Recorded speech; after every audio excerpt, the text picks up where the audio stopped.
1905. TFNB, your bank for life. The official local bank of Baylor Athletics. Premier ER and Urgent Care. Feel better now. Nissan, innovation that excites. Get ready for all the post-game action. Starting right now. What a night it was at McLean Stadium. A long time coming for Baylor fans as they brought the energy from start to finish, and even well after the finish, as Baylor wins on a field goal at the gun. Isaiah Hankins 33 yards out. The Bears get the victory. They improve to 5-4 on the season, and it's a win that's going to have ramifications far beyond that final record. Good evening, everyone, and thanks so much for joining us. Welcome into the Postgame Fan Forum alongside a familiar voice. It's been a little while. Dave Shook is here with us this evening. Dave, it is great to see you back. Great to have you back in Waco. It's going to be fun to talk a little Baylor football here after the game. Yeah, I mean, what a night. I mean, this was certainly a game that you came in expecting a lot of points, and you expected it to be tight, and that's exactly what we got throughout. There were a lot of really key pivotal moments in this football game, and I'm sure we'll kind of get into those. But I think the biggest takeaway for Baylor, you watched the way that they ran the football in this football game. And you knew coming in that was an area that TCU had really struggled in throughout the course of the season. You watched against some of the better rushing teams that they played against. UCF carved them up in a very similar way earlier on this season in Fort Worth. You watched the way that Houston did it with Zion Chris as the quarterback, did the same kind of thing. So you knew that Baylor was going to try and do that here today. Did it with a great deal of success. Bizarrely went away from it through most of the middle two quarters, but got back to it in the fourth quarter, scored on every drive in the fourth quarter, and that was really the difference, is kind of getting back to it with Bryson Washington, and even Sawyer Robertson did a nice job as well, making some positive plays when he was in trouble. But overall, I mean, that's probably the biggest takeaway if you're a Baylor fan here tonight, is the way that they ran the football right down TCU's throat when they had to, and were able to kind of pull this one away. If you want to join in the conversation, you can tweet us using the hashtag BUFanForum. That is hashtag BUFanForum, or you can comment on the Baylor Athletics YouTube channel. This was the second half of the game in a lot of ways. I mean, credit goes to a lot of different people. So if we start any one area, we're going to leave someone out. But Jake Spavital's masterpiece so far in his time here at Baylor. You look at the final four drives of this game for the Bears: touchdown, touchdown, touchdown, field goal, which, as some people have pointed out, is somewhat reminiscent of the last time that Baylor defeated TCU here at McLean Stadium. But it was more than that. It was you were looking at a stretch in the game where TCU had taken the 20-13 lead. Baylor answers. TCU scores again. And if you're not careful, you can have that feeling as a Baylor fan, oh, here we go again. Or, you know, Baylor's defense had struggled up to that point. Is the offense going to be able to keep answering?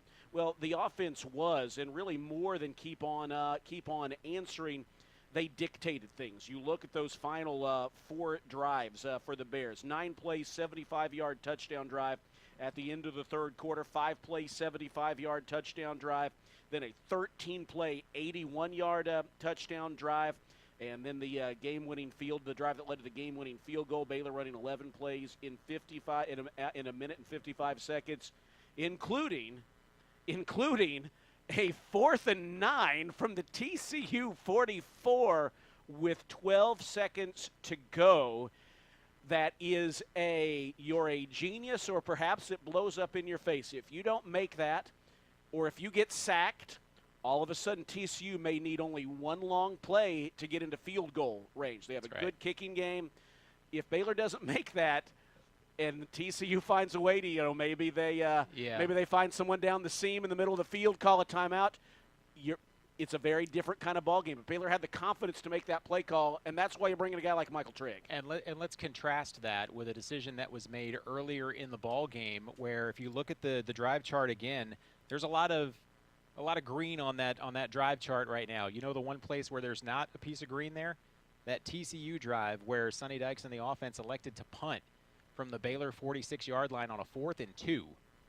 Mm-hmm. That, for me, was one that kind of made you raise your eyebrows a little bit, because in a situation like you were in, where Baylor had gotten back to the ground game, was gashing TCU on the ground, punting from plus territory on a 4th and 2, where you'd been able to be really successful throughout most of the night, both running the football with Savion Williams or throwing it with Josh Hoover, who was mistake-free tonight for the first time in over a month.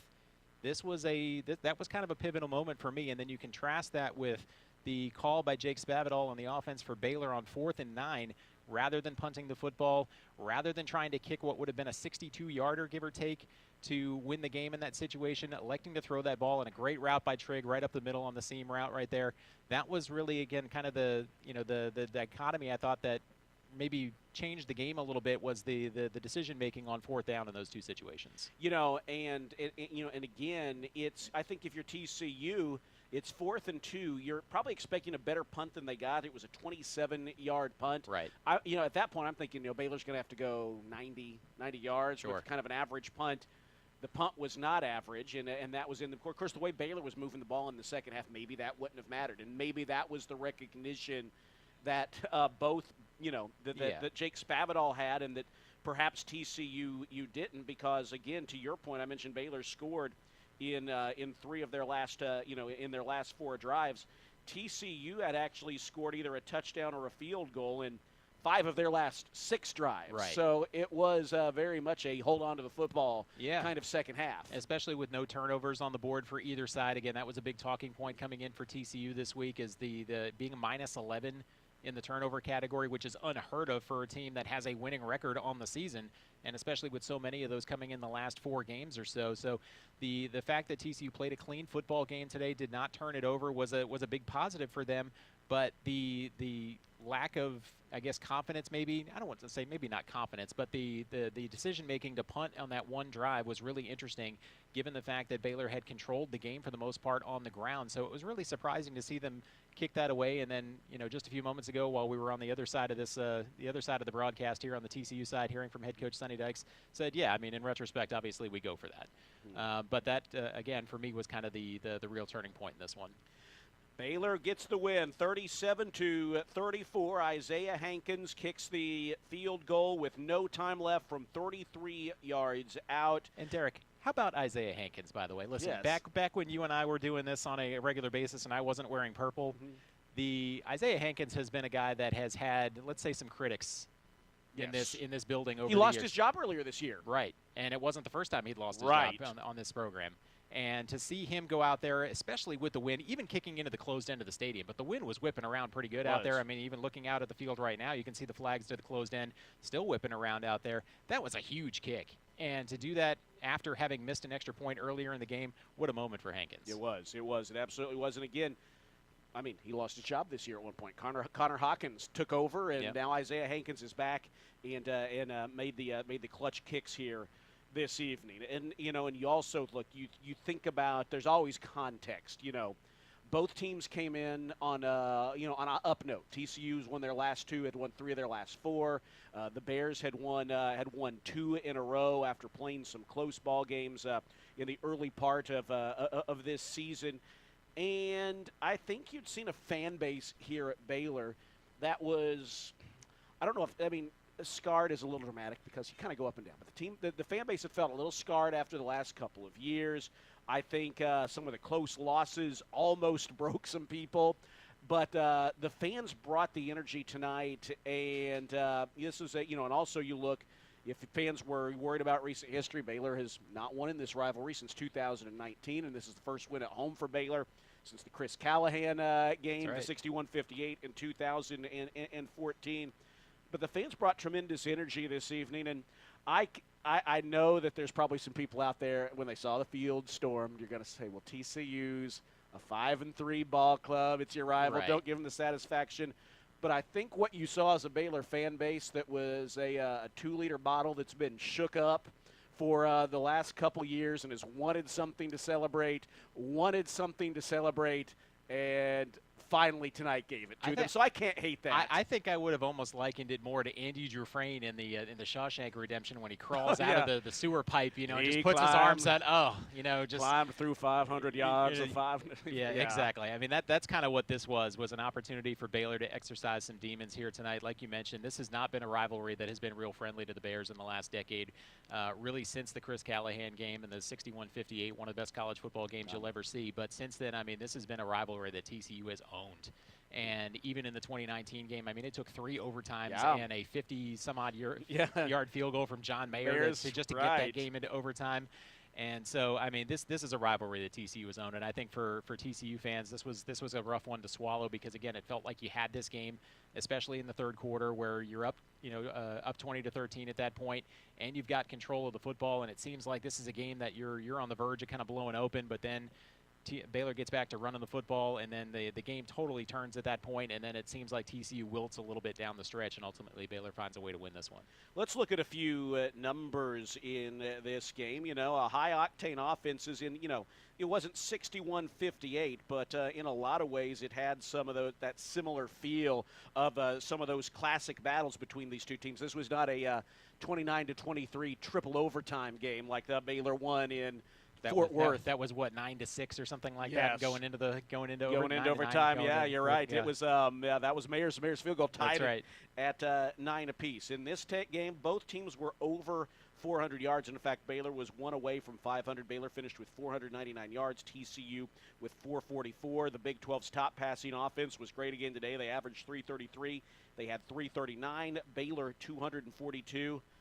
But again, the rushing game for the Bears. TCU 105 yards this evening on 32 carries, 3.3 yards per carry. Baylor 44 carries, 257 yards, and 5 touchdowns. 5.8 yards per carry for the Bears, led by a career day for Bryson Washington. 26 carries, 196 yards, and 4 touchdowns. He averaged 7.5 yards per carry. Dawson Pendergrass 8 for 33. And a touchdown. So this is now for a Baylor team that was averaging under 4 yards per carry and about 138 yards rushing per game through the first 6 ball games. And, I mean, we talked about this, Dave. A lot of those rushing yards were by Sawyer Robertson on long touchdown runs, right. or long runs on quarterback draws on 4th and 1. Something has clicked. Something's changed. This is now 3 games in a row that Baylor has rushed for 250 yards or more and had a 100-yard rusher. And, we've talked about the fact there's been talk as Baylor moved to the spread offense that it's going to be good for this kind of, it's not a young offensive line per se, but in terms of having played together before this year, sure. it's young. There's not a lot of experience, and honestly, a lot of the experience the guys have had hasn't jumped off the page or jumped off the tape and wowed you. But it feels like the compound interest of the combination of their work, the Jake Spavital offense that does mask some of those, can mask some of those deficiencies, and maybe they just got tired of not getting it done. I don't know. You look, there's been some changes. Sidney Fugar's been starting at left tackle the last 4 games now. You've seen more of Ryan Lignell. You've Omar Obadiah, a transfer who seems to have become something of a vocal leader. They're kind of putting in the work, and it's paying off. I mean, I don't know that I think we're going to average 250 yards per game every game, but that's 3 in a row, which is 3 more than I would have thought. Yeah, and I mean, listen, you look at the matchups up front, and TCU was thin coming in here tonight at defensive tackle to begin with, and then lost their starter about 6 plays into the first quarter of this game as well. And so Baylor did what they had to do, which was to attack the inside portion of that defensive line for TCU, which before the injuries had struggled to begin with. Again, I go back to the UCF game that was played at Amon Carter Stadium in Fort Worth earlier this season, in a game where UCF did the exact same thing that Baylor did here tonight. Just ran it straight up the gut with R.J. Harvey and K.J. Jefferson pretty much the entire night, just body blow after body blow, because TCU just does not have right now the bodies to really deal with an offensive line that was as physical as Baylor's was here tonight. And the other aspect of that is you look at the balance in the numbers. It wasn't just the rushing attack. Sawyer Robertson, he struggled in the middle 2 quarters of this game because, and again, we can talk about this more, but it was interesting to see Jake Spavital get away from the run game on early downs at different points in the second and third quarter and start to try to throw the ball. Got a little bit cute, I thought, with the offense at times, which allowed that TCU defense to not have to worry as much about those runs on first and second down. And so you saw Robertson go through a stretch where he missed on something like 9 consecutive passes at one point between the second and third quarters. But once you got back to running the football on those early downs with Bryson Washington and then Sawyer Robertson kind of making something out of nothing at times, that's where, again, the TCU deficiencies in the run game really showed up in this one as Baylor continued to just lean on them in the second half up front, and that allowed those bigger holes to open up. And, everybody's going to continue to talk about the 4th and 9 conversion of Michael Trigg up the middle, but look what happened the play after that as well. You had a worn-out TCU defensive front up there. You're trying to get a little bit closer to give Hankins a little bit more manageable field goal, especially going into the wind. You hand it off to Bryson Washington, gets a couple of yards. Everybody in the stadium knows he's going to get that on that play right there, and instead of going down after 2 or 3 yards and just kind of getting himself centered potentially, pushes the pile for another 7 or 8 yards. You pick up 10 yards and make that kick much more manageable at that point. He did. That was a very impressive run by Bryson Washington to cap off a career day, 169 yards, 4 touchdowns, and need to see who else did what, but very likely, certainly a strong candidate for Big 12 Offensive Player of the Week, and maybe short of that, Big 12. This is a guy who didn't really play last year, so I guess he can't quite be a newcomer, but he essentially if it were the NBA, you'd call him like the most improved player. Most improved, yeah, absolutely. And a career night for MD. And we've said Dave Aranda, he has a little twinkle in his eye. Before we'd ever seen him play, there was you could tell there was something about Washington that Dave Aranda just couldn't get off his mind the way he played, and now we've seen why. 37-34, the final. Baylor gets the win. TCU and Baylor both see their season record at 5-4 right now. The Bears headed into their first bye week with 3 straight losses. They'll head into their second bye week with 3 straight wins. Our Game Day Rewind is coming up next. We're going to hear the big plays in this game with the voice of the Bears, John Morris. Looking forward to hearing his call, that walk-off field goal by Isaiah Hankins. This is the Postgame Fan Forum. Good to have Dave Shook here back with us this evening. Bryce Hager, who is normally in this seat, is understandably enjoying some time with some teammates that he hasn't seen in some cases in almost a decade. Those 2013 and 2014 teams celebrated this evening. 37-34, the final. Rewind is coming up next on the Baylor Sports Media Network. First Central Credit Union is cheering for the Bears. Our team advantages are 5% APY free reward checking. Enjoy ATM free refunds and be on the winning side with direct deposits 2 days early. Huddle up with First Central to make deposits 24/7 at our ATM and suit up in a free new member t-shirt. Visit online at firstcentralcu.com. Everything we do for you. Eligibility and application requirements apply. APY equals annual percentage yield. Member NCUA. Premier ER and Urgent Care has all the convenience of urgent care with all the expertise of an ER, all under one roof. At every visit, be seen by ER-trained staff with on-site lab and CT, X-ray, ultrasound, and EKG. Here, you pay for the appropriate level of care that you receive, and we are in network with most major insurance providers. Premier ER and Urgent Care has 4 convenient locations serving Texas: San Marcos, Temple, Waco, and Woodway. To learn more, visit www.premier.care. It's Ram Power Days at Allen Samuels in Waco. Get the 2025 Ram 1500 Laramie Crew Cab with an incredible $15,000 off MSRP. Or drive away in a 2024 Ram 2500 Tradesman Crew Cab with $10,000 off MSRP. A great selection with over 350 new to choose from. But hurry, these deals won't last long. Hurry into Allen Samuels in Waco today. First responders get an extra $500 off. Come by. Let's be friends.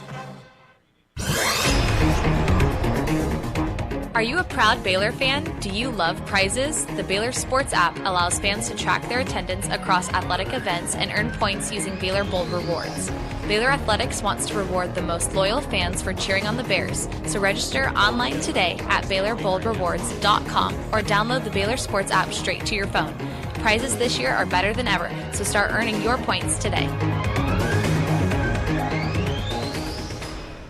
From the Allen Samuels Dodge Chrysler Jeep Ram Studios, this is KRZI Waco, K222DC Waco, K265DV Temple, ESPN Central Texas. You're listening to Baylor Football on the Baylor Sports Media Network. Baylor 37, TCU 34. Isaiah Hankins, the walk-off field goal this evening. The fans flood the field. A long losing streak against TCU comes to an end this evening. 4 games to be exact, or 8 of 9. And when you see the teams that were honored on the field here today, the 13 and 14 championship games, it starts to hit you how long ago some of that was when you were beating TCU routinely. Well, Baylor got the win here this evening. Joined by Dave Shook, back with us here for one night with Bryce out this evening. Great to have Dave back here with us. A little bit of a reunion here It tonight. is a reunion. Yeah. We got to see Elliot Coffey briefly. That's right. Yeah, we got to see Elliot and visit with him a little bit here. And, it was a reunion kind of night. It was a reunion kind of weekend here in Waco. Like getting the band back together. At least for one night, even if we're just kind of playing the hits here tonight, as a one night only kind of thing. It's true. Elliot jumped out before we could get the photo, but, he was here, we promise. I got to see Elliot Yeah, earlier. I got to see him. He Yeah, came by the TCU booth, and we had a chance to chat for a little bit before halftime here tonight. He popped in the PA booth this evening. It was certainly great to see him. We hope that Bryce is having a great time with all of his former teammates. You're always teammates. His teammates here this evening. All right, let's listen to the big plays in this game with the voice of the Bears, John Morris, on our Game Day Rewind segment. This was a game that from the get-go was close. In fact, neither team would lead in this game by more than 7 points. Both teams had to punt their first drive, but that's where things got going for the Bears. And it was Bryson Washington getting his day started, capping off a drive with his first touchdown of the day. Here's the play, snap back, give to Bryson Washington, through an arm tackle and into the end zone. Touchdown, Baylor. That tied the game at 7 apiece after TCU, don't want to neglect to mention, they scored first on a pretty impressive catch on a high throw by Josh Hoover. But Baylor made the catch in the end zone. That made it 7-0, and then Bryson Washington tied it up at 7 apiece. That was a 10-play, 65-yard drive that ate 4 minutes off the clock. That came with 1:48 in the first quarter. Baylor would get the ball back with the score tied at 7, and they would untie it after a 4-play, 64-yard drive. This time it was an explosive run by Bryson Washington. First down Bears, they're at the TCU 40. Robertson takes the snap, give to Washington, sidesteps. He's into the secondary, the 30, the 20, the 10, 5, touchdown, Bryson Washington. 40-yard touchdown run. Baylor takes the lead over TCU. Bryson Washington to the goal end zone. Bears were called for a penalty on the extra point, pushed back. Isaiah Hankins missed it, and that made the score 13-7. Bryson Washington, Dave, we've seen some flashes of him. He's now had 300-yard games. His first came against Air Force, and he had some productive games, but not big games in the middle there until that big 100-plus yard contest against Texas Tech. He had 70 yards last week. He's a guy who's got a little bit of power. You feel good about him going forward, but he's got a gear he can hit. He's not it's not as if he's 100% speed and power, but he's got a little bit. I've heard someone compare him to Shock Linwood, and I think there's a little bit of something there. He's got some oomph to him, but he can hit another gear once he's in the open. And that's an interesting comparison too. I don't know if Bryson is necessarily as explosive a guy in the open field as we would see Shock Linwood or somebody like Lake Seastrunk when he would get out in the open field as well. But I think the thing that stands out the most about Bryson is you watch the way that he hits the hole. He's very decisive at the line of scrimmage. So you watch him make the one cut and turn upfield, and once he gets there, you see him accelerate. And a lot of that allows him to fall forward. A guy like Eddie George is a good example, as somebody that pretty much on every play, you're not going to see him get hit behind the line of scrimmage and then fall backwards. Most of the time, if you hit him behind the line, he's going to manage to fight his way back to the line of scrimmage. Saw that a few times where TC was able to get good penetration, make contact with Bryson, but not able to get him on the ground early on. But you see Bryson, when he makes the initial contact, he pushes forward and breaks tackles and then drags guys with him for extra yardage, and that's how you turn those 2 or 3 yard gains into 5 or 6 yard gains. And I think ended up averaging just about 6 yards a carry on the game did Baylor in this one. And it's those extra yards here and there that kind of really add up over the course of a game, and then you get the bigger ones like that one there for Bryson on the touchdown. And we talked about the stretch where Baylor kind of abandoned the running game. You saw the difference when we didn't map out every first down play, but on the plays where Baylor ran, you tended to have pretty manageable second downs. And I think Sawyer is growing. I mean, he's obviously a quarterback now. They're comfortable putting the game in his hands on 4th and 9, which you might not have seen that at the beginning of the year. He may well be a quarterback that one of these days you're like, oh, 3rd and 9, no big deal. But he's not there yet, and most teams aren't. And this is not to knock Sawyer Robertson, who I think has been a revelation for this program this year since they moved to him in week 3 of the season. But you look at the way that he throws the football, it's not a situation where if you put yourself in those longer 4th and 7, 8, 9 situations where you're going to feel real comfortable with that. And that's why staying on schedule is still a big part of that. Josh Hoover's the other extreme of that, where the Frogs have great receivers. Hoover's got a great arm, so you trust him to make those kind of big plays on 4th and long. But with Robertson, you're still kind of finding your way through that. So it's important to pick up those early yards on 1st and 2nd down, especially when you're being so successful running the football. And so when you have those 4, 5, 6 yard per game plays on 1st and 2nd down, it makes things so much easier because the offense is so much more open, because you can't just key on Sawyer in obvious passing situations, because you can still give the ball back to Bryson or give it to Dawson Pendergrass in short yardage situations and be able to confidently say you're going to be able to pick up those first downs, and that makes the offense so much more difficult to defend. Well, that touchdown there by Washington made it 13-7 in favor of the Bears. After an 8-play, 47-yard drive, Baylor was able to hold TCU out of the end zone, but they converted on a 46-yard field goal that made it 13-10, and then late in the first half took their first lead on a keeper from Josh Hoover.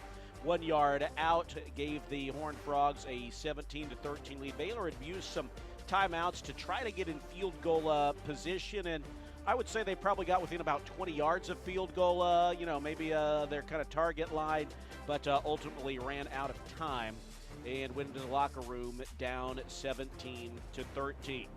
So Baylor had the ball to start the second half, and they didn't have it very long, as it would turn out. A drive sputtered. They went 3 and out, barely held the ball for a minute. TCU drives down the field and is held to another field goal. However, that made it 20-13. And Derek, before we move on from that one, this was another key moment in the game, because remember, the Frogs on that drive marching down the field. This looked like they were about to widen this out to a 2-score lead, but then you get the incomplete pass on what could have been potentially a first down play, and that forced the Frogs backwards just a little bit. Had to settle for that field goal, 47-yarder from Lemmerman into the wind. That was a turning point as well, because you had TCU looking again like they were on the verge of going up 2 scores. That could have been a major shift in the tone of this football game, but instead holding them to a field goal makes it still a 1-score game at 20-13. And I thought at that point, Baylor, everybody kind of just takes a deep breath. It's like, oh, okay, we avoided the big knockout blow potentially here, and instead right after that you see Baylor go right back down and tie the game almost immediately. Well, that pass to Savion Williams, there was no one within 20 yards of him.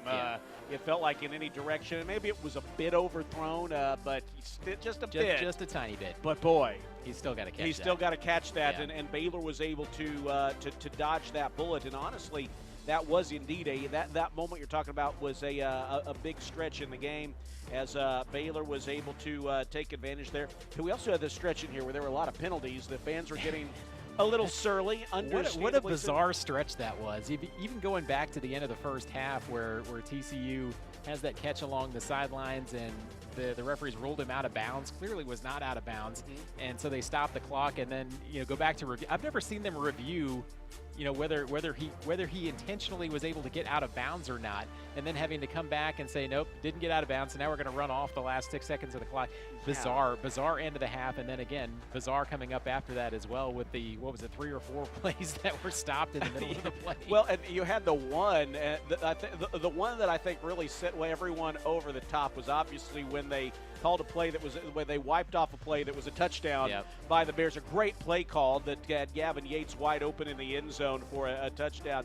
To explain why, to explain why they were reviewing something that happened 2 plays ago, essentially. Well, they were they were telling you what didn't happen. Right. They had already told us that at the time that it was that it was a false start by Baylor. And then they stopped the play to tell us why it was not why it was not a call against TCU. Then as another play was starting, they reviewed that indeed TCU did have 12 men, on the field. Right. It was such a bizarre stretch.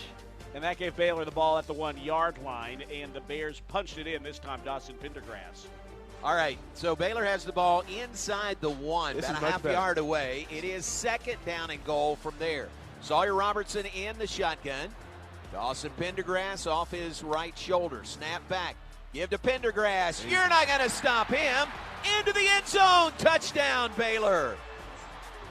Bears punch it in. They are an extra point away from tying the game at 20 apiece here in the third quarter. The extra point did indeed tie it up at 20. So that was a crazy stretch there. And I think what it did do was Baylor hadn't done a lot at that point. And, you mentioned TCU had moved the ball. Baylor dodged a couple bullets. I think that got the crowd a little surly. That's sort of, there's nothing a crowd loves more than deep down than feeling oppressed and that the world is against them. Of course. That got the crowd back into it. And I think the team felt that it tied the game at 20 apiece. But TCU, they would answer pretty emphatically. 9 plays, 75 yards. Baylor held them to a 4th and 2, but an impressive play call. They called is that the Wild Frog? Yeah, the Wild Frog. And boy, I'll tell you, when Savion, they've been setting this up for probably about 3 weeks now, because ever since the Frogs, who have struggled to run the football all season, really have not been able to execute, zone read, even though Hoover's a capable runner, have had trouble executing that at times, and it's gotten TCU offensive coordinator Kendall Briles in some trouble with the Frog faithful. You knew that they were at a certain point, eventually Savion was going to keep that ball and throw it. And they've been working on it throughout the last couple of weeks. Finally, the opportunity was there. When that ball went up in the air, you could hear the collective inhale and hold your breath that time, as long as that ball held in the air waiting. It fluttered a bit. It really did. And especially with the defender closing on Jack Besh at that point, the receiver in the end zone, that ball seemed to hang in the air forever. It did, but Besh was able to make the play. The extra point was good, and that made it 27-20 in favor of TCU just before the end of the third quarter. But Baylor, explosive once again. They would answer. They needed only a minute 20 to go 75 yards, and on the 5th play of the drive, Bryson Washington got the hat trick and covered the final 35. For a big first down for the Bears out to the 38. Sawyer Robertson looking to throw. Fires it over the middle. Caught by Josh Cameron at the 45 to the 40 to the 35-yard line. What a grab by... Let's see if we got that. That's probably right before the play by Washington. We'll see if we got that 35-yard run here, angling to the end Okay, zone. it's ready. Sorry. Climb the pocket. He angles to the end zone. 7-yard gain. Quick Snap, handoff up the middle. Into the end zone. Touchdown, Baylor. Bryson Washington, 35 yards for the touchdown run. Baylor an extra point away from tying the game in the fourth quarter.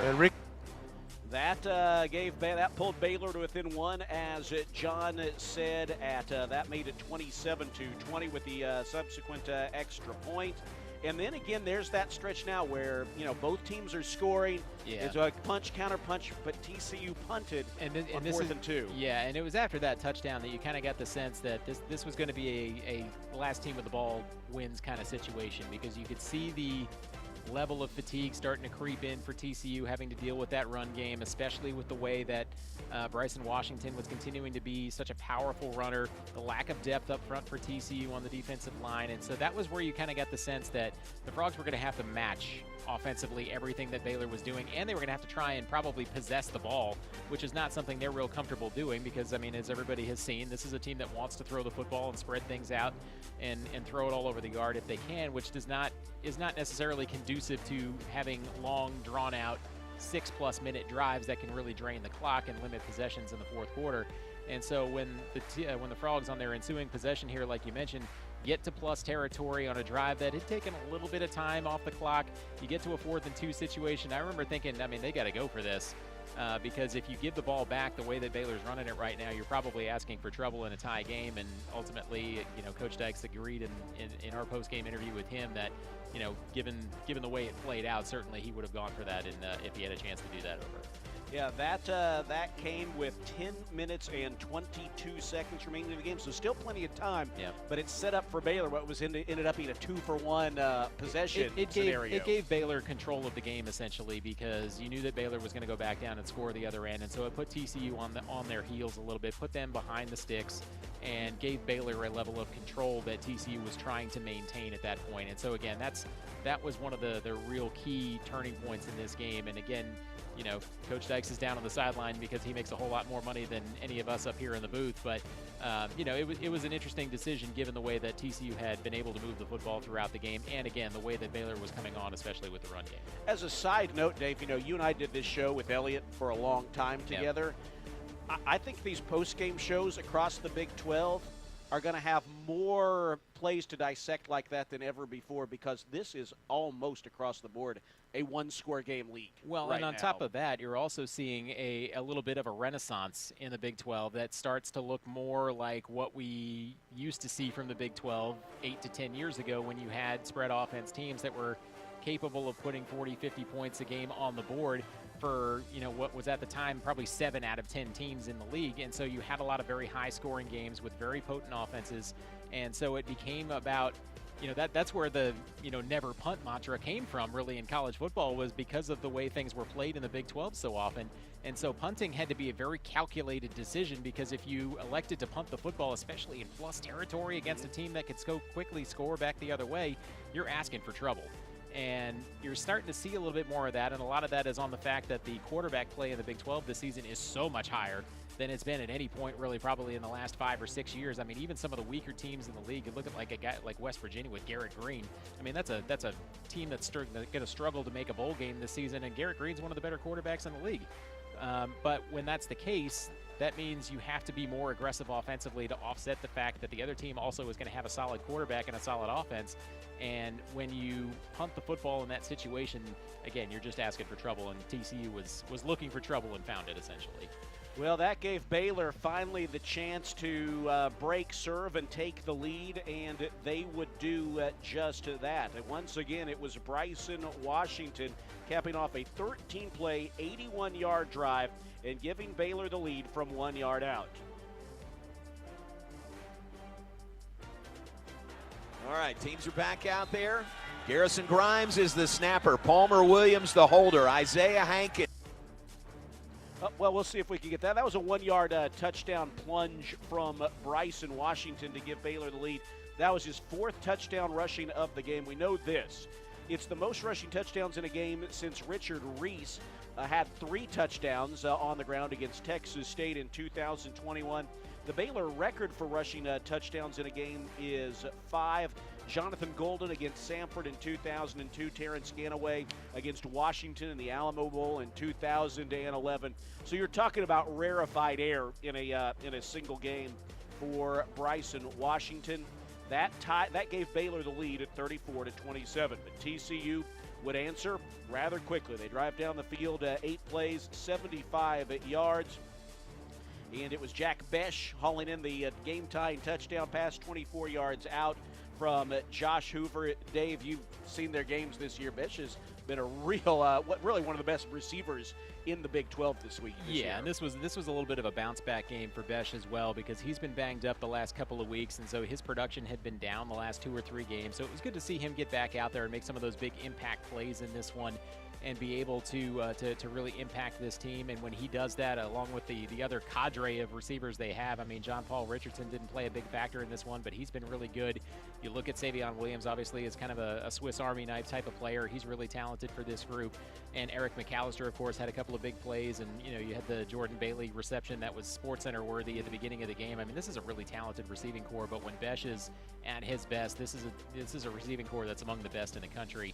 And I thought you saw that at different points in times throughout the game. Made some really, you know, contested catches in some tight windows, and Hoover was relatively mistake-free in this ball game. Got away with 1 or 2 where he forced the ball in there, but overall a much better outing for him tonight. But again, when it came down to it, I thought you look at the final numbers in this one, and the balance offensively is really the difference in the game, because of how well Baylor was able to run the football, they were able to soften things up and allow Sawyer Robertson to throw the football as well and get some of those receivers open. TCU, meanwhile, it became gradually more difficult for them to get those bigger chunk plays as the game moved along. Even though they were scoring fairly regularly, it was becoming more difficult because of the fact that they were not able to effectively run the football, and that's been a theme throughout the season. And when you become one-dimensional, it becomes a lot harder to keep up offensively in a high-scoring game like this, and I think that's one of the reasons why Baylor was able to win this, is they were so much more balanced than TCU was.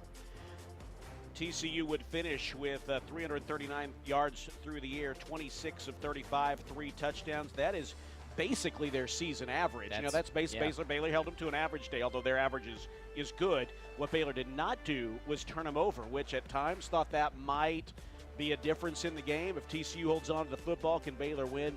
Well, it turned out that Baylor obviously would indeed be able to do so, because that TCU touchdown, the pass to Besh, tied the game up with just inside of 2 minutes to go. So Baylor gets the ball back with 1 minute and 55 seconds to go. They have all 3 of their timeouts at their disposal. And the way they played this, they did a good job in that kind of messy middle in a drive like that, where you're trying to see if you can get some yards with enough time to really move, but also if you're not going anywhere, either force the other team to burn their timeouts or run some clock down. And Baylor kind of deliberate those first few plays. Yeah, and it was interesting because of the fact that Baylor tried to at least give the illusion that they were willing to run the football, even with time becoming a factor at that point, even though they had all their timeouts. But, I mean, when you got to a certain point, and this was probably the most impressive part of the game, is that throughout like we talked about, when Baylor got away from the run game in the middle 2 quarters, when they did that and they became much more predictable offensively, Sawyer struggled, no question. TCU was able to key on him very effectively, limit the bigger plays, and really put pressure on him.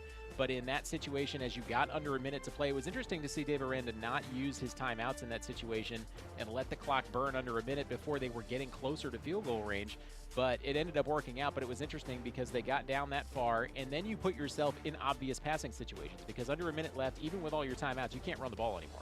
And so you put yourself in obvious passing situations, and this is where Baylor had gotten themselves into trouble earlier in the football game. But in those obvious passing situations, able to stand in there, give Sawyer a clean pocket to throw from, ran good routes to the receivers. You had the big play by Josh Cameron. You had the reception by Michael Trigg on 4th down, of course. And those were plays, again, that were TCU. Everybody knew in the stadium what was coming, but still able to stand in there and execute, and that's the difference in the game. And that's really something Baylor hasn't been able to do in a while against Big 12 or Power 4 type opponents. So that drive, Baylor, the first 3 plays are handoffs to Bryson Washington. 5 yards, 4 yards, 7 yards. But by the end of that 7-yard game on 3rd down and 1, over a minute had drained off the clock.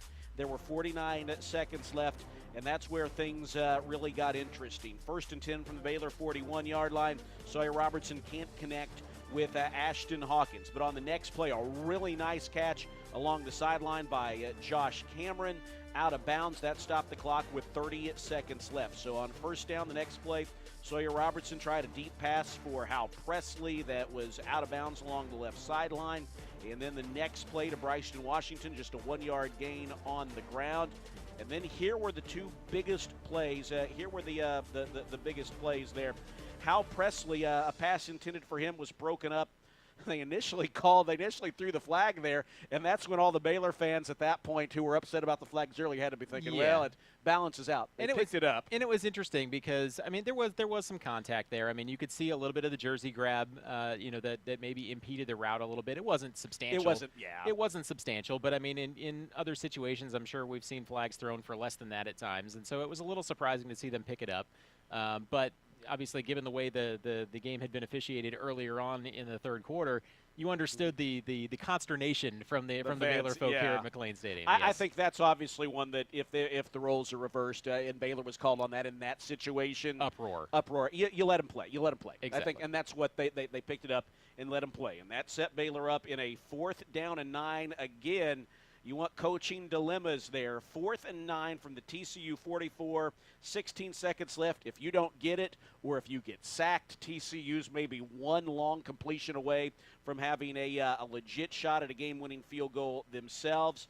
But Sawyer Robertson throws for 15 yards down the middle of the field to Michael Trigg to pick up the first down. And then Bryson Washington really punishes the TCU defense as they hand it off to him to make it closer. He runs for 13 yards and turns what might have been a 40-plus yard field goal for Isaiah Hankins into a 33-yard field goal. With 5 seconds left, this is what it sounded like. All right, teams are back out there. Garrison Grimes is the snapper. Palmer Williams the holder. Isaiah Hankins, snap, hold, kick. Oh, the kick is good. Zeros on the clock. Baylor wins over TCU. A last-second field goal. Isaiah Hankins being mobbed by his teammates. The Bears win over the Frogs tonight. 37-34 the final score. Well, the fans stormed the field after that one, and it capped off a fun night. Boy, Dave, it's been a while since we've heard a good JJ exclamation. That's right. in the background of a call. I've been waiting for that for a while. Yeah, and I mean, you understand the exuberance over that. Again, all of the struggles for Baylor in this series, both home and away, not being able to close it out. I mean, go back just a couple of years to the perfect regular season for TCU, and the fact that Baylor really controlled large swaths of that game, and that was a game that Baylor absolutely should have won here on this field. And then to give it away in the last 5 minutes or so with a couple of scores, including that game-winning walk-off field goal, to kind of be able to turn the tide a little bit, especially with the 2014 along with the 2013 Big 12 championship team here that won a similar style game against TCU on this field. That's got to be a big moment for everybody here. It was, and Baylor wins it by a score of 37-34. So finally for Baylor, there's been some negative streaks that we're building, right? Whether it's TCU, you talk about this series, Baylor had lost 4 straight, not beat TCU under Dave Aranda, 8 of 9 losses for the Bears in that series. Obviously, that streak has, for the time being, has been snapped. You look, Baylor lost 8 straight Big 12 home games, and that ended last week. Baylor had, honestly, you look at that win against Texas Tech. Baylor had not beaten we'll call them a heritage Big 12 team. I like since legacy. Legacy Is legacy. my Legacy. term, I like that. Legacy. Yeah, legacy Big 12 team since 2022, that Oklahoma win. And maybe, just maybe, time's going to tell, but I've often found myself wondering, we talked about that Oklahoma win in November of 2022. You're on the show here. We talked about it. At that point, Baylor had won 3 straight games. They were 6-3, and for Coach Aranda and the staff that he had with them there, after that first year COVID impacted, they were 18-5 in their last 23 games at that point. From that moment on, they were 6-17 between the end of that Oklahoma game and the bye week after the tough loss to Iowa State. Yeah. And now, all of a sudden, they're 3-0 again.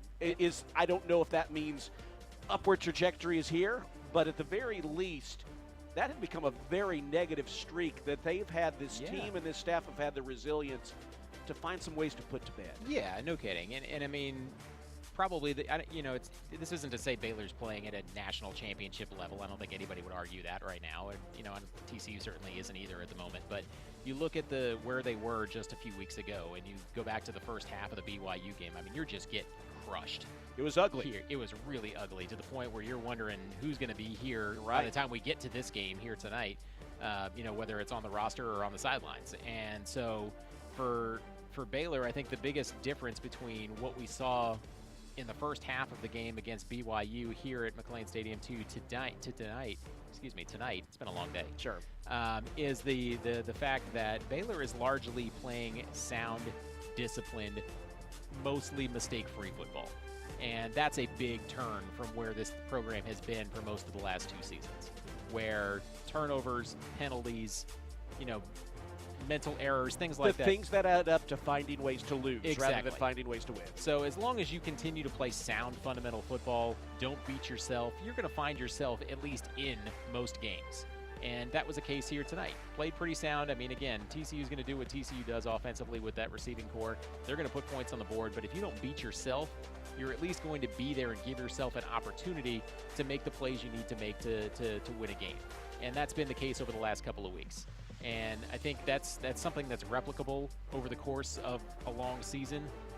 You're not going to win. You're not going to win 11 games by making outrageous plays, week in and week out. You're going to win, 7, 8, 9 games a season just by not beating yourself, playing fundamental football, and understanding who you are and what your assignment is, and having an identity. And that's what Baylor has right now. And that's what we were talking earlier in the year. What is the identity? We didn't know. We're starting to see that come. That's starting to form here. 37-34, the final. This is the Postgame Fan Forum. Appreciate those of you watching on the Baylor Athletics YouTube channel or listening online. If you want to join in the conversation, hashtag BU Fan Forum, or you can leave your comments on the YouTube channel on Baylor Athletics. Blue Prods let us know he rushed the field. I told him not to do that over the PA, but they didn't listen to me. And I guess that's because winning is fun. Hope you had fun. Blue Prods down there on the field. Again, that was a fan base that had been, this is a fan base that had been waiting for a moment like that for a while. AF Blue 82 very much saw that same thing you were talking about, Dave, when we went away from Bryson. It was not coincidental that Sawyer struggled in that stretch, and, because you look and he's a good quarterback, but you need that balance. So we appreciate those of you commenting in on the YouTube channel. That is Game Day Rewind. We'll take a timeout, come back with more after this, talk a little bit about the blackout, and look around the Big 12 when we return. It's Postgame Fan Forum on the Baylor Sports Media Network. When life gets... I'll be right back. Butts Law Firm is your one stop for a wide range of legal needs. Whether you need estate planning documents such as a will, trust, or guardianship, or the appointment of a receiver to handle personal or business assets management and disposal, consumer protection, family-related legal matters, or various business-related issues, we are your community firm. Whether you're planning for the future, navigating a probate, or managing a business, our experienced team is ready to guide you every step of the way. Trust us to provide the legal support you need. Call today. 406-641-BUTZ. That's 406-641-2889. Or come by the Waxahachie office at 301 South Rogers Street, Suite 202, downtown Waxahachie. Come see the difference having a trusted attorney by your side can make. Because at Butts Law Firm, your legal rights are our business.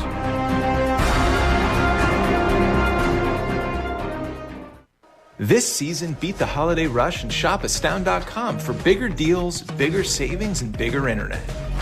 For a limited time, get Astound Internet for only $20 a month for 2 years. Plus, add 5G unlimited Astound Mobile free for 12 months.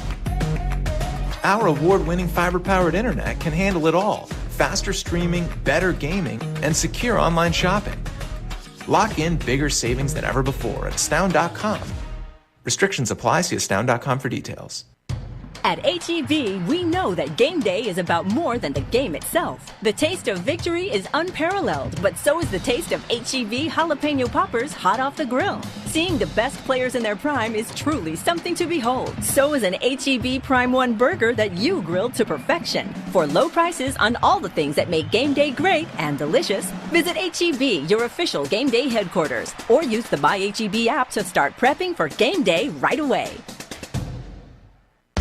You're listening to Baylor Football on the Baylor Sports Media Network. Memorable night here at McLean Stadium. Baylor 37, TCU 34. Both teams are now 5-4. The Bears have won 3 straight games heading into the bye next weekend. Guest star Dave Shook this evening, back in, really it's not your old seat because we often didn't get to see you in person when you were on the show, but you're here in the seat in person at McLean Stadium. We miss you. You're doing work for TCU, but it's great to visit, talk a little bit, and this was such a great opportunity. I mean, this was, I've been with TCU for the last couple of seasons now after spending 8 years with the Baylor Network in various capacities, but this presented a really good opportunity for me to come down and be able to hang out with old friends, meet some new ones as well, but also get to spend the night here at McLean Stadium. I was joking with the TCU guys earlier. I've been to McLean Stadium now for about a half dozen games over the course of that time since I've been working with the Baylor Radio Network, and now including tonight as well. Baylor has not lost a game undefeated. That I've been at. That's right. So. Yeah. Well, there might be some people. I don't know. Maybe they want to fly you down here. Come on down. For the next big game. You were here for the Kansas State game in 2014. Yeah, that's right. When they won the Big 12 championship that year against Kansas State. That's right. I was here for that. And then of course most recently was the win over BYU a couple of years ago. Yeah, that's right. On the way to a, that was a non-conference game at that point. Yeah. On a way to a Big 12 championship. It was a memorable night for a lot of reasons, Dave. It was just a great ball game, kind of a throwback to some of the best moments of this rivalry and a lot of Big 12 wins. You had the blackout. Our game sponsor, Central National Bank, brought a lot of that for us here this evening, and it was a lot of fun to see the blackout this evening, and certainly the fans enjoyed it. I know the players liked it. The former players liked it as well. They were honored on the field at halftime, and it's a funny thing. Obviously you remember a lot of you see guys out there. Bryce Hager, who's on this show now. You see him. You see Bryce Petty, Seth Russell with his old teammates. Bryce wasn't willing to run the line, though, today, which I thought was interesting. That is interesting. Yeah, I don't know. He had his reasons. He did. Age catches up with everyone, I guess. And honestly, it's funny. All of a sudden you start thinking that was 10 years ago, 11 years ago. Listen, I already feel old enough as it is when we start talking about stuff like that. So let's not dive into that, shall we? These guys have, married, have kids, and a lot of these guys. We know how it is with our college friends. Sure. You pick right back up wherever the last conversation ended, even if the last conversation was really like a year ago. Right. But you go several years. Time makes it where all of a sudden you don't see guys for several years in some cases, and so I know that was a lot of fun for them to get together and to share that time. And it was the first time they'd all been back to be honored by the Baylor family. Yeah. And I think that was really that was really a special thing for everyone. And it's such a those two teams were so instrumental in the fabric of college football at the time. With the how explosive they were offensively. I mean, they were appointment television when you watch those games on TV because of how explosive they were. And so many big-time guys that went on to careers in the NFL and, have, been, college football legends, at various different stops. Bryce Petty, of course, had his time in the NFL as well. But, a legend here will probably never have to buy a drink as long as he's alive in Waco. For some of the games that he won as a member of this program. And so to see those guys come back and be able to get honored for their contributions was really special, I'm sure. And for those guys themselves to be able to come out here and be able to kind of be paraded around in front of the fans a little bit and receive that recognition, I thought was really special for them. And then, of course, anytime you have guest runners of the line, it's always entertaining to watch those guys, basically compete with each other as they sprint down the field. That was fun to watch earlier, too. And so I think that's a big night overall for the university to be able to recognize those two teams for their contributions to the university because, again, they were so much fun to watch as teams and winning back-to-back Big 12 titles in a league that had previously been just completely overwhelmed by Texas and Oklahoma. And to break the league forward, I thought, was really cool because, again, so much of it was dominated by Texas and Oklahoma at the time. And so there wasn't really room for an upstart program at the time. But Baylor came through winning, 2 titles. You had TCU come up behind them as well and also be really competitive at the top of the league and also nationally. And then that made room for Oklahoma State down the road as well, who'd been competitive previously but then was kind of in the mix as well. And so I thought those two Baylor teams really ushered in a new era of parity in the Big 12. And I think that's something that's worthy of recognition also. That's a great point. And some of those guys that you mentioned, Baylor had been in a long bowlless stretch, from 1994 through 2010. The team that Elliott Coffey was on, those teams got Baylor off of that streak. And then, I think those teams that were honored today really took the baton from the RG3 Heisman era teams and built the program into something that was cool, that people wanted to be a part of, that wasn't just like, oh, hey, they're not bad anymore. Hey, Baylor's actually a tough out and now. There's still that recognition as a brand. That this is a school that plays an exciting brand of football. They're fun to watch. That's still out there, and it's also carried over into hoops as well. I mean, where you've obviously got a top 10 program that's bringing in big time recruits, competing for national titles, winning national titles, and so I mean Baylor has a very positive brand when it comes to college athletics because of that. And being able to recognize those teams here tonight, I thought was really cool. It was fun. It had been good to see those guys back, and hope they had a good time together. Before we go to break, and we'll have a look at what we liked, what we didn't like in this game, let's take a look at a couple of scores because it was a very noteworthy day in the Big 12. It was a bloodbath nationally. It was a bloodbath. It was because you had, I think 4 top 10 teams. Three of them undefeated. All went down today. And then you had, I think it was 5 ranked teams overall that lost today too. So again, a bloodletting, not confined to the Big 12 today. Well, and obviously in the Big 12, the most notable one was one of the undefeateds going down, and that is 11th ranked Iowa State lost at home to Texas Tech.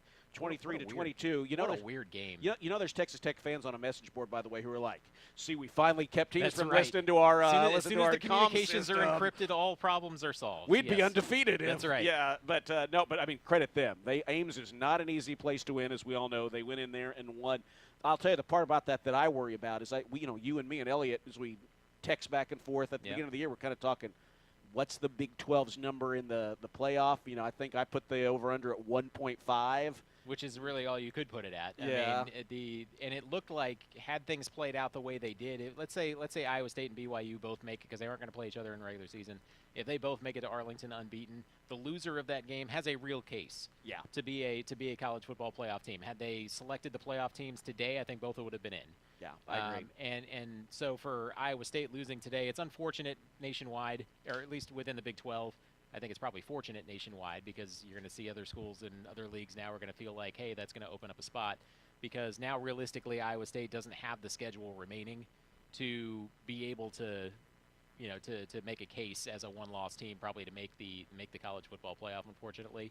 And so it was a tough loss, but again, it speaks to the balance in the league, because Iowa State had also been flirting with disaster the last couple of weeks anyway. Last-second win against UCF. Yeah. Even the game, they ended up beating Baylor by over 20 points, but that was a one-score game in the fairly late third quarter, at least past the midway point. So, right. yeah. And that's what I mean. And so Iowa State kind of been flirting with disaster. It's tough to go undefeated, man. I mean, and now it's interesting, though, because you look at what also happened in Houston today after many rain delays, or weather delays, I should say. Things suddenly, and it's scary to think about this, Colorado kind of hanging out now. They are. With one loss in the Big 12, all of a sudden is in line, and their schedule is pitiful in November. Pitiful. And so they've got a real chance to run the table the rest of the way and all of a sudden find themselves in Arlington, because they've got the win over Kansas State as well. Let's just talk. Let's just imagine that Iowa State wins out, BYU wins out, and Colorado wins out, and Colorado and BYU play each other in the Big 12 championship game. Probably, if Colorado doesn't win that, they don't get in. No, definitely not. But do you think? I don't know.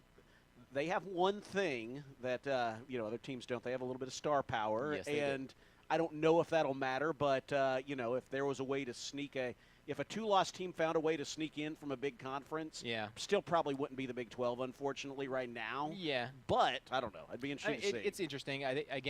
Like I said, I think it's interesting. It's advantageous for Colorado that their schedule in November is pitiful, but to get to the Big 12 title game. But it's also disadvantageous when you start talking about how they would potentially qualify for the college football playoff if they were to make the Big 12 title game but not win it against hypothetically BYU. Yeah, the most likely scenario in that would be Colorado getting the upset win, and then both of them getting exactly. That's probably the scenario at this point for the Big 12. Though BYU has a much more difficult schedule down the stretch, because they've still got some really difficult games to play here in November as well. So it was an interesting day. And then, I mean, you look at the ACC, you saw Clemson get smashed at home by Louisville today. We saw Pitt get absolutely trucked by SMU up the road in Dallas today as well. I mean, I think SMU ended up winning that game by like 30 points or something. Going away, that was not a competitive game. You saw Penn State kind of lay an egg again at home against Ohio State today. That's another team that falls from the ranks of the unbeaten. So, I mean, today was not a good day. If I were a BYU fan, I'd be thanking my lucky stars that this was a bye week, because this was one of those weeks. Yeah, Baylor's had a couple like that in the past where everybody else got upset and Baylor was just kind of sitting back. We always joked about it in basketball. There typically was one weekend, especially in the 10-team era, where everybody was good. Where you'd have 5 upsets in 5 games on one particular Saturday. I always used to call it on the Baylor basketball broadcast during my scoreboard updates. We always used to call it the Peasant Revolt. That's what we had today in the Big 12 in football. Absolutely. Well, Baylor got the win. Houston upsets Kansas State. They got a late touchdown to win that one, 24-19. Chris, though. What a change for Houston. I mean, you go from Donovan Smith, who was the starter. That was a guy that was a really productive player earlier in his career and just could not get it done. But all of a sudden, you bring in true freshman Zion Chris in his first game, TCU. And he obliterated that Frogs defensive front the same way that Baylor did tonight. And it's one of those things where it clicks and it's magic. And all of a sudden, a team that did not score a point, 1 point in their first 2 Big 12 conference games this season, all of a sudden they're 3-3 in Big 12 play. 3-3. That is crazy. Well, in fact, you look, obviously you've got BYU's undefeated.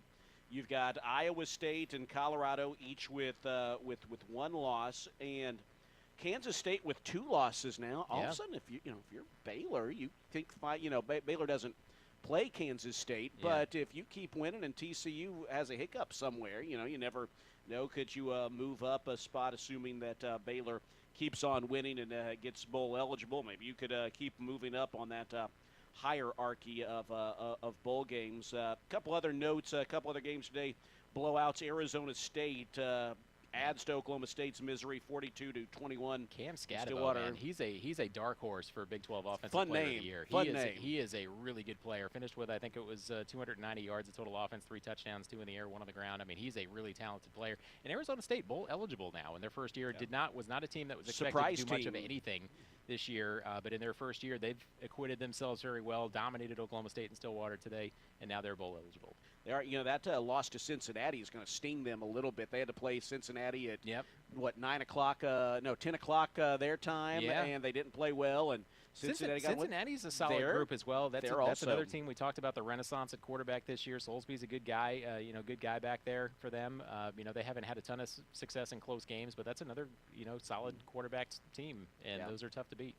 And then the other game today, UCF 56-12, dominating Arizona, who was picked to finish third in the Big 12, or second in the Big 12 in the preseason poll, and they are instead 1-5. And I talked about this, off the top tonight earlier on the TCU side as well. We were having our nightly Big 12 roundtable, and I thought it was really interesting because you look at the preseason polls in the Big 12 and where everybody was picked, and I'm rushing right now to grab my notes here from this, but it was interesting. The top 5 preseason was Utah, Kansas State, Oklahoma State, Kansas, and Arizona. So take out Kansas State out of that group. That group coming into today, 3-17 That's crazy. in Big 12 conference play. Chaos. Yeah. Yeah, that's what we kind of the Big 12 brand is. I think it's fun, it's free flowing, but it's also a little chaotic, and we're seeing that play out. Incidentally, the great commissioner of the Big 12, Brett Yormark, was here tonight at the ball game, so I was taking pictures with the Baylor student section, the Baylor line. It was a great Baylor crowd tonight. Good to have the commissioner here. Good to see a great ball game this evening. 37-34, Baylor wins tonight over TCU. Reminder, Rudy's, proud sponsor of Baylor football. Be sure to stop by your local Rudy's or Rudy's.com for some real Texas barbecue. Enjoy 100% oak smoked meats, delicious sides, and Rudy's signature sauce. Don't forget, Rudy serves breakfast tacos every day until 10 a.m. We're going to talk about what we liked, what we didn't like as Baylor heads into the bye week in this thriller, 37-34, the win over TCU. We'll be back on the Fan Forum after this on the Baylor Sports Media Network. Premier ER and Urgent Care has all the convenience of urgent care with all the expertise of an ER, all under one roof. At every visit, be seen by ER-trained staff with on-site lab and CT, X-ray, ultrasound, and EKG. Here, you pay for the appropriate level of care that you receive, and we are in-network with most major insurance providers. Premier ER and Urgent Care has 4 convenient locations serving Texas: San Marcos, Temple, Waco, and Woodway. To learn more, visit www.premier.care. TFNB Your Bank for Life is the official local bank of Baylor Athletics. Find out why more Central Texas are making TFNB their bank for life. Sign up for our Edge checking and savings accounts to earn interest or cash back. With 5 convenient locations and an award-winning mobile app, banking has never been easier. TFNB, your bank for life. Member FDIC.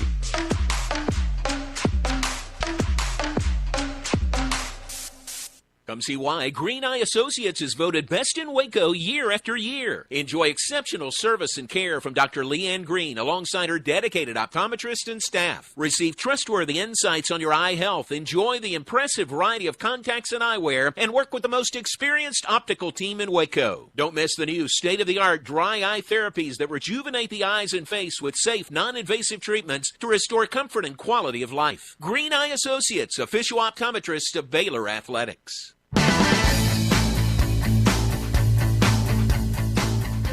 Hey Baylor fans, Baylor's soccer season is currently underway. Come be a part of the action at Betty Lou Mays Field all season long and watch head coach Michelle Leonard and the Bears battle against the best in the Big 12. Score your tickets for game day right now at BaylorBears.com/tickets. We'll see you at Betty Lou. Sic 'em Bears.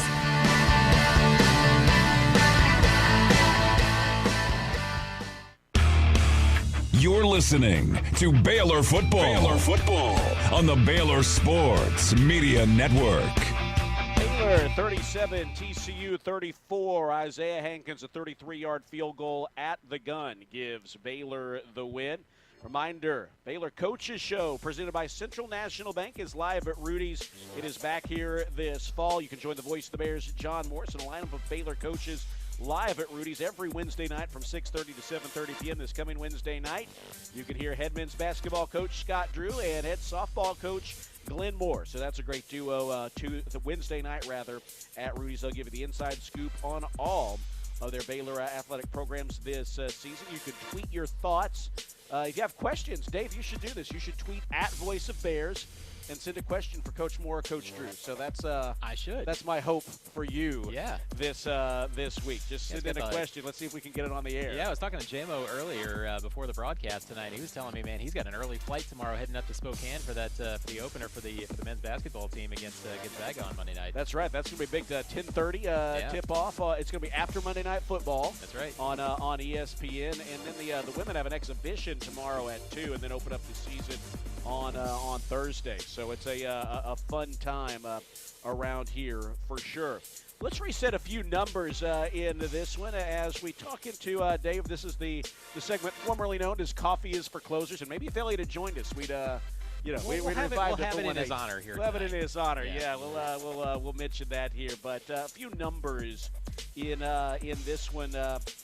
Baylor once again over 250 yards rushing for the third consecutive game, 257 on the ground to go along with 242 yards, adding up to just 1 yard shy of 500. TCU with the Big 12's best passing game was right on schedule for them. Hoover, 25 of 34. Josh Hoover, 333 yards and 2 touchdowns. Savion Williams added 1 through the air as well. Bryson Washington, a career game, 26 carries, 196 yards, and 4 touchdowns for Bryson Washington. Third consecutive game that Baylor has put together a 100-plus yard rusher. So, Dave, as far as the top performer for the Bears, I mean, the Cadillac, it's not a question, right? This will be one of those where if Elliot were sitting in the seat next to me here, this would be a real quick round table of a unified front here for Bryson Washington. Yeah, every now and again, maybe someone wants to be the contrarian, yes. But no, there is no contrarianism this evening. Bryson Washington, 26 carries, 196 yards, 4 touchdowns. The Baylor record for touchdowns, rushing touchdowns in a game is 5. And fans will remember Terrence Ganaway doing that in 2011, the Alamo Bowl. Also Jonathan Golden in 2002. Not sure exactly the last time Baylor had 4, but it's the most since Richard Reese had 3 in the game against Texas State in 2022. So now for the second best performer, aka the steak knives in the LA. And this is where I think you can have some nuanced discussion here. I think you can look at a guy like Josh Cameron, who, I mean, the numbers don't necessarily pop out at you. 4 catches, 59 yards, did lead the team in this one. But I think the impact of some of those plays, I think, cannot be overstated, especially on that final drive, making that terrific catch along the sidelines. He also had another one where he broke away from what looked like a sure tackle and ended up picking up extra yardage that ended up resulting in a Baylor touchdown. I would also probably, keeping in theme with Bryson Washington, I think you got to look at the line up front. facing a TCU defense that, again, was a little bit thin along the defensive line in this one and then got thinner about 6 plays into the first quarter of this one. You look at the way that they pushed TCU around in the trenches. Had that continued for 4 straight quarters, I'm not sure we're talking about needing an Isaiah Hankins game-winning field goal to win this football game. But as it were, when they did give the ball to Bryson Washington and they committed to the run, especially on early downs, they had a ton of success, really pushed TCU around at the line of scrimmage, forced those linebackers up closer to the line of scrimmage. And when that happens, that gives you the opening to throw the ball over the top and pick up some big yardage down the field. And that's just fundamental sound football. And so I would actually probably lean more toward the offensive line and the job that they did. And even on obvious passing situations, especially in that fourth quarter on that final drive, giving Sawyer a clean pocket to throw from was absolutely huge, because they couldn't do that earlier in the football game, because when you were in obvious passing situations, 3rd and longs, TCU could kind of pin their ears back and come after Sawyer a little bit, and they got there in the 2nd and 3rd quarter. 4th quarter, game on the line, clean pockets, able to throw the football down the field in obvious passing situations. I would go with the offensive line. I like that you mentioned that, by the way. I'll throw out the TCU defense had 2 sacks, 3 tackles for loss. Baylor a sack and 3 tackles for loss. Honestly, big plays behind the line of scrimmage by either defense. That really wasn't the name of the game. And that first sack for TCU was on the first drive. That's right. Yeah, you're right. I would echo everything you said about the offensive line, and I'll throw someone else in there, because I always like it, when you see someone step up in one form or fashion, and for me that's going to be Jake Spavital, particularly second half. Yep. Jake Spavital, Baylor scored on their last 4 drives, 3 touchdowns, and then the game-winning field goal. I think this was a Baylor offense that at times fans were just not seeing getting going, right? I mean, you look at in the Big 12 games, Baylor was actually right there in all of them, but I think sometimes that magnifies perceived shortcomings when you are getting close and not winning. And I thought in the second half in particularly, it was really a well-called game, masterfully. And I think you can go with that, go on that 4th down, and it's really not fair, right? What if Trick had the pass coming right his way, and a TCU linebacker gets a fingertip and it flutters past him, and all of a sudden you're the GOAT? That's not fair. But I mean, the reality is Baylor went for it. They made it. It was a great call, and most of the calls most of the calls Baylor made really offensively tonight were good, particularly in the second half. You kind of felt like you saw a play caller kind of getting like that swing that you hear about in rowing or whatever. He was just kind of in sync with his team out there. Yeah, and it was really well executed throughout the game. And I can only think of maybe 1 or 2 situations where I thought Coach Spavital put Sawyer or the offense in kind of a compromising spot. He had that one that he threw into traffic in the second half. But otherwise, I mean, you put Sawyer in the best possible positions throughout the game to make plays and execute the offense the way that it was designed, and being able to kind of manipulate the TCU defense throughout the ball game and force them into some difficult choices, essentially, where it was either you can sell out and stop the run, or you can sit back and hope you can get penetration. You put them on their heels throughout the ball game, and he called a really good game. And again, that 4th down play, we talked about it earlier. I mean, TCU in a similar situation elects to punt, and Baylor says, you know what, we'll take the ball. We're going to go out there and try to win the game right here instead of playing for overtime. And it was a play that could have gotten away from them, and a situation that could have gotten away from them. But instead, we're able to execute that and put themselves in position to win the game. Yeah, and hopefully these are plays that the Bears build on as you head into the final 3 games of the regular season. And these are plays that give you that added confidence. Doghouse-wise, it's been a while, too, since we've had a game where I'm not really inclined to put anyone in the doghouse. Even not from your perspective. Yeah, that's right. Yeah, not from a Baylor perspective. I would say from a Baylor perspective, I mean, you would like to see, again, we're talking about tackles for loss not being a big part of this game. Yeah. I would like to see the defense a little more disruptive. I think somewhere along the way you're going to need that, whether it's on the road against West Virginia, where Baylor's trying to get their first ever win in 2 weeks. It has been. So whether it's there, or maybe even if you find yourself in a dogfight against a resurgent Houston team or whatever, you'd like to see a little more of that disruptive nature and finding a way to, maybe force some turnovers, which still has been a problem even against a turnover-prone TCU team. And that's probably the next step for this team. I mean, again, defensively, with Coach Aranda calling the plays, again, they're not what you would call explosive defensively. These are not, they're not overloaded with NFL guys, next-level guys that are out there making big plays,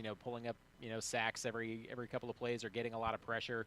And, we've talked about the ability for Baylor at times in this game to be able to create a clean pocket for Sawyer Robertson on obvious passing situations. For TCU, they're pretty much, it seems like, always in obvious passing situations, or at least putting themselves in obvious passing situations. And so defenses at times have had the ability to kind of tee off and try to get pressure on Hoover, which has led to a lot of those interceptions at times this season. That was not the case here tonight. TCU's offensive line was able to kind of keep Baylor at bay for the most part, save for, a couple of interesting plays by, guys like Jackie Marshall, who, hitting Hoover after the ball was thrown away and things like that. But the ability of TCU to give Hoover a clean pocket, knowing he was going to have to throw the ball 40-plus times in this game, probably speaks to the fact that, the next level or the next step, I think, for Baylor is probably the ability to create more havoc defensively, whether it's turnovers or just more chaos in general.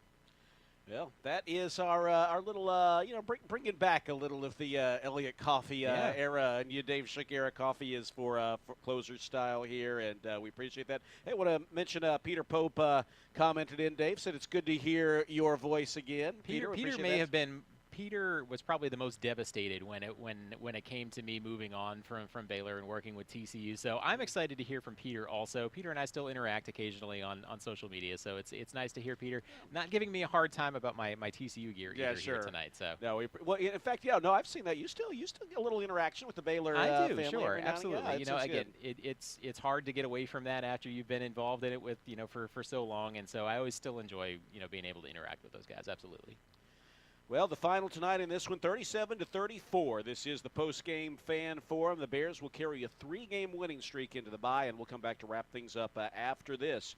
This is the Baylor Sports Media Network. The Toyota Tundra's powerful, available iForce V6 engine means a lot of different things to a lot of different people. To your neighbor, it means helping them with their new chainsaw carving hobby. What do you think of this thing, eh? It's a bearfish birdman wood carving, if I've ever seen one. To your cousins, the Tundra means Woohoo! As they jump off the boat onto the sandbar. Now watch this flip. No, don't. You're gonna... Cannonball! Definitely nail it. To your co-pilots, the Tundra means an extra comfortable journey. I can just... You sure can. And to you, the Tundra means... Whoa. Toyota is a proud partner of Baylor Athletics. Now this is a bare necessity. From tailgating to sailgating, the 2025 Tundra is built to take you wherever the road leads, on game day and beyond. Visit your local Toyota dealer today. Toyota, let's go places. See packages and options at toyota.com for feature availability. This season, beat the holiday rush and shop Astound.com for bigger deals, bigger savings, and bigger internet. For a limited time, get Astound Internet for only $20 a month for 2 years. Plus, add 5G unlimited Astound Mobile free for 12 months. Our award-winning fiber-powered internet can handle it all. Faster streaming, better gaming, and secure online shopping. Lock in bigger savings than ever before at Astound.com. Restrictions apply. See Astound.com for details. It's Ram Power Days at Allen Samuels in Waco. Get the 2025 Ram 1500 Laramie Crew Cab with an incredible $15,000 off MSRP. Or drive away in a 2024 Ram 2500 Tradesman Crew Cab with $10,000 off MSRP. A great selection with over 350 new to choose from. But hurry, these deals won't last long. Hurry into Allen Samuels in Waco today. First responders get an extra $500 off. Come by. Let's be friends. You're listening to Baylor Football. On the Baylor Sports Media Network. Garrett Smith here with you alongside Dave Shook in for Bryce Hager this evening. Aaron Sexton, our producer. Fun night at McLean Stadium that has now trickled into the morning hours of Sunday. Isaiah Hankins, a 37-yard field goal. Thank goodness we're rolling the clocks back here. We are. Fall back tonight. So, yeah, just you get that extra hour of sleep, which you need, because it's been a late night here at the ballpark. Actually, it was a 33-yard field goal from Isaiah Hankins at the gun to give the Bears the win. Baylor heads into the bye.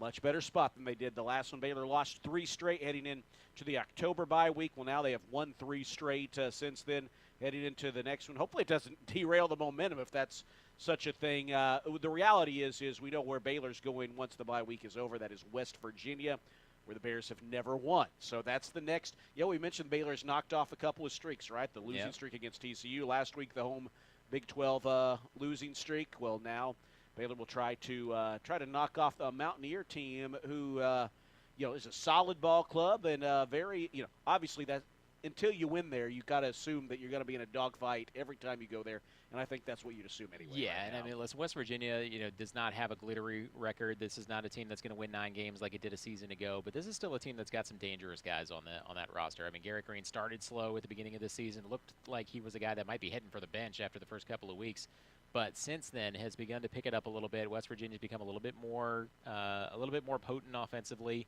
They can still run the ball a little bit. Defensively, this is a team that still can slow teams down. So they've played a little bit better the last few weeks, and so that's a dangerous game. And then playing in Morgantown is always just an absolute circus to begin with. But more so it seems to ramp up because West Virginia seems to take a great deal of pleasure in making Baylor fans' lives miserable and Baylor players' lives miserable when they go to Morgantown. I mean, you only have to go back a couple of seasons ago. Sawyer Robertson's got experience playing in Morgantown that did not end well for him. And so I would imagine that Baylor is very much looking forward to this, but at the same time also there's probably a little bit of, again, apprehension on the part of the Baylor fan base going in there because that's been a very difficult place to play for them. And I'm going to go back again to 2014. You think about the last time that Baylor won a huge game here against TCU with a walk-off field goal, and then it wasn't, 2 weeks later, they went to Morgantown, and it was a game that may have cost them a chance to play for a national title. Very, very likely, very likely did. If Baylor wins that game, it's hard to keep them out at that juncture. So Baylor's ended some streaks. They'll try to end another one there in Morgantown. That is 2 Saturdays away. Time is to be determined. And hopefully as we head into these final weeks, that the Baylor fan base can kind of keep that energy up because, again, we saw with the fans storming the field afterwards, and I think it's a fan base that's had a lot of just kind of pent-up frustration. Yeah. They've been hungry for a winner, and you're starting to see it come together. And now let's see if you can go against a team in West Virginia that I think kind of has been in that same boat. I think, they were, Neil Brown was on the hot seat, but he had a solid season last year. Yeah. They're not great this year, but I don't think anyone's going to say they're an easy opponent by any stretch. And so that's where Baylor goes. And then TCU next week takes on an 0-7 Oklahoma State team. Surprisingly 0-7, but you are what your record says you are, and that's what they are. And the nature of the Big 12 is that because of how much balance there is and how much parity there is in the league, just the law of averages and the law of numbers says that when you're playing so many close games, statistically somebody is going to lose more of those close games than they win. Remember a couple of years ago, Iowa State with a pretty quality football team lost something like 6 one-score games or whatever it was and finished like 2-7 in league play or something like that just a couple of years ago. And now, again, they were up until today competing for a spot potentially in the college football playoff, and I guess still technically are, but certainly hurt their case today. And this year, it just happens to be Oklahoma State. That's a team that's really struggling. They're banged up a little bit. Alan Bowman's been a disappointment for them. Coach Mike Gundy was a little bit self-deprecating today in post-game interviews, as he tends to be, saying that he didn't agree with his team's schemes, as though he's not the one that's kind of designing those. And I mean, they got hammered today, on the road, or at home rather. And this is a team that's really struggling. And so if you're TCU, it's going to be interesting, though, because they've had their ups and downs this year as well, and I think they felt like they had kind of turned a corner the last couple of weeks. But to see how they will react next week at home against an Oklahoma State team that, as much as they've struggled, is desperate for a win. How TCU approaches that game, I think, will be interesting next week because they're in the same boat as a number of teams right now in the league trying to get bowl eligible. And being able to reach that milestone after coming up short a game last year, I think, would be big for them. So we'll see how it plays out. TCU a game away from bowl eligibility. Now Baylor is as well with a 5-4 record, 3 straight wins, following a 37-34 win this evening. Well, Dave, it's been fun. It's good to have you back here with us. We're going to have to do it again here. Maybe just make this an annual thing. Yeah. And you and Nicole could spend a little time in Fort Worth. Check that out. That's the plan tomorrow. We're going to take one of those much maligned stadium tours of the Jerry World tomorrow morning as we get ready to head back home. But I mean, it was great to be able to come down and spend some time with everybody. You and I had a chance to go to dinner last night with your wife, and that was a great time, and just being able to see everybody again, and be able to say hi, and then also be able to hang out with some of the crew from Fort Worth was great this weekend. So I mean, this was a great experience. I always love coming to Waco. This is such a great little city, and being able to kind of see everything and spend time with people from this community. I mean, it's always a lot of fun. Yeah, well, it's good to see you again. I know I'm speaking for J-Mo and JJ, Ricky and Bob and the whole crew. Did not get a chance to see JJ today, though. You did not? Did not. He was not here yet when I popped my head in earlier to say hi to John and Ricky and Bob Baker and everybody. But yeah. Say hi to JJ for me. Yeah, well, JJ, we'll pass that along. JJ likes that last segment with John. When it's post game and JJ hangs up the headset after that last segment, he is gone. He is gone. Gone. His exit velocity to his car. It hasn't dissipated any since his playing days. He's around the corner and he's out the door. Yeah, yes. No, that's true. But no, he at least got a little wind at his back after a win over at TCU, right. Heading back up 35W. This evening. Well, Dave, it's been fun. Always great to see you. Appreciate the chance to talk and talk about a fun game here this evening. Aaron Sexton, we appreciate you. It has been a very long day, and now into the evening. You can set those clocks back 1 hour when you get home tonight and hopefully get a little bit of sleep. That'll wrap things up here from McLean Stadium. A fun one tonight here in this rivalry game. Baylor gets the walk-off win. Isaiah Hankins, 33 yards out, wins it for the Bears, 37-34, as the Bears head into the bye week. Appreciate y'all being with us here now on this Sunday morning. We'll say so long for now and talk to you again here in 2 weeks from Morgantown. This has been live coverage of Baylor football on the Baylor Sports Media Network. Today's game coverage has been brought to you by Texas Farm Bureau Insurance, championship partner of Baylor Athletics. Visit Texas Farm Bureau Insurance online to find a local agent today. Baylor Scott and White Health, the official hospital and healthcare system of Baylor Athletics. Your healthcare, your way. HEB, the official grocer of Baylor Athletics.